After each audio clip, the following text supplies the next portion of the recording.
Welcome to Holy Week, and my prayer for you is that you'll walk with Christ through the days of Holy Week into the rest of your life.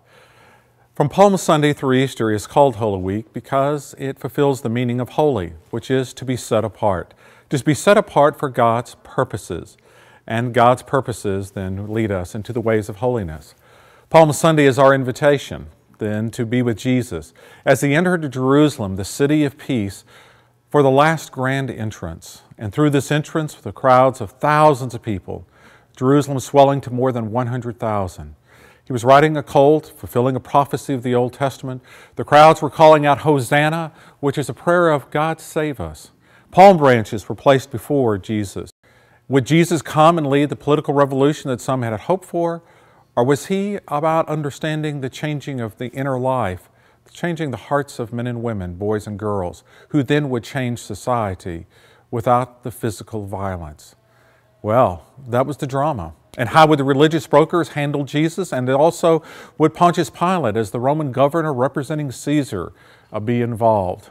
People didn't know the outcome. The only one who knew for sure was Jesus. And he entered Jerusalem instead of retreating from it.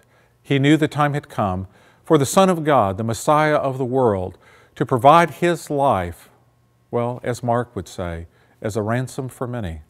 That through his life, his death on the cross, our sins could be forgiven. And then what Jesus knew is that the power of God and all of the universe in heaven would show itself remarkably by his own resurrection. I'm standing in the sanctuary of Trinity Baptist Church.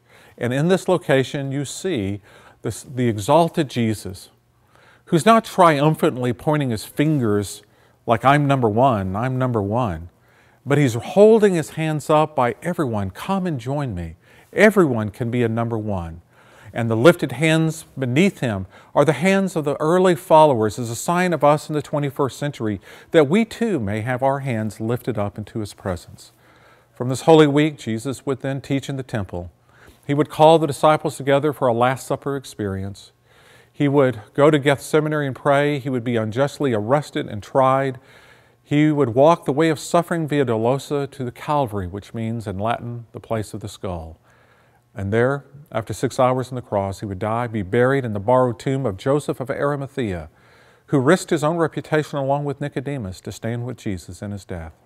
And then on that third day, fulfilling prophecy that people didn't understand until the time had come to understand it, he rose again, Easter. Truly Holy Week. Truly the week that changes humanity. And my hope for you is that you'll walk with Jesus, with your humanity, in this week.